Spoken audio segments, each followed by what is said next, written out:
KMA 뉴스브리핑입니다. 식약처의 전문성 강화를 요구하며 1인 시위를 하고 있는 강윤희 임상심사위원회 소식 여러 번 전해드렸었죠. 식약처가 강 위원을 중징계하겠다고 예고하자 의협이 강하게 반발했습니다. 의협은 10일 성명을 통해 강 위원은 식약처 소속의 공무원임에도 불구하고 자신의 불이익을 감수한 채 국민 건강을 먼저 생각하고 있다면서 이런 분을 징계하려는 식약처에 분노를 금할 수 없다고 비판했습니다.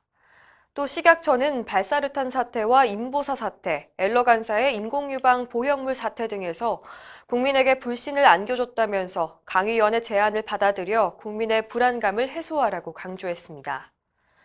강 위원이 시위를 하는 국회 앞에 최대집 의협회장이 방문했는데요. 최 회장은 의협 차원에서 적극 나서겠다고 밝혔습니다. 또 식약처장과 직접 만나 합리적인 제도 개선을 위해 논의할 계획이라고 전했습니다.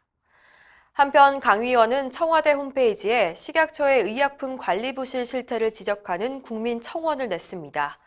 식약처의 징계에 굴복하지 않을 것이고 식약처가 제도 개선에 나설 때까지 멈추지 않겠다는 각오를 밝혔습니다. 가벼운 증상의 환자들이 대형 병원으로 가지 못하게 하는 방안을 정부가 추진할 계획인데요. 이 같은 의료 전달 체계 개선 방안이 실효성이 없을 것이라는 비판이 나오고 있죠. 개원가에선 실효성을 높이기 위한 다양한 보완책들이 논의되고 있습니다. 현재 떠오르고 있는 의견은 크게 세 가지입니다.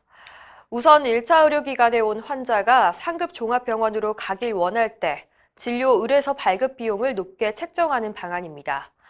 환자 부담이 늘어나면 무분별한 진료 의뢰서 발급 요청이 줄어들 것이라는 예상입니다.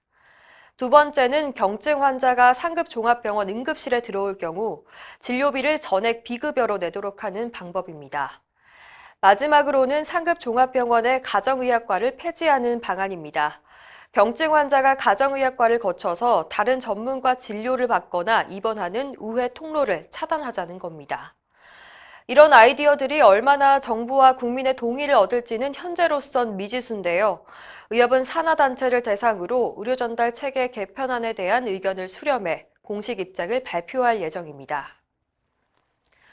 의료 전달 체계가 개편되면 전공의 수련 교육에도 큰 변화가 예상된다는 분석이 나오고 있습니다.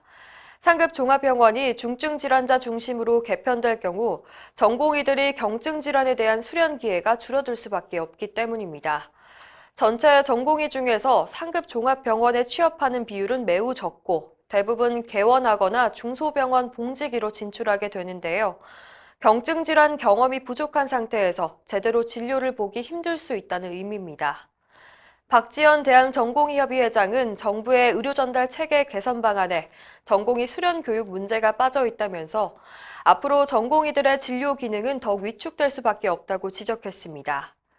정부도 이 같은 문제를 인식하고 전공의가 원할 경우 지역 전문병원과 중소병원에서 수련받을 수 있도록 하는 방안을 고심 중인 것으로 알려졌습니다.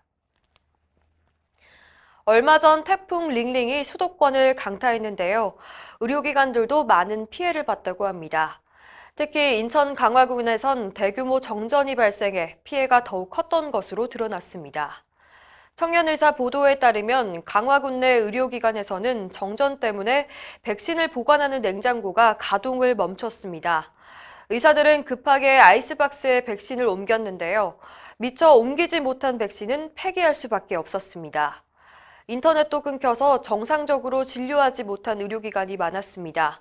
한 병원에선 비상발전기에 화재가 발생해 환자들을 인근 병원으로 급하게 이송하기도 했습니다. 현재 강화군 의사회는 의료기관들의 피해 규모를 파악 중입니다. 박종혁 의협 대변인은 전국 시도의사회에서 태풍 피해 규모가 보고되는 대로 지원 방안을 검토하겠다고 밝혔습니다. 이상으로 뉴스브리핑을 마칩니다. 자세한 사항은 의협신문을 참고하시길 바랍니다.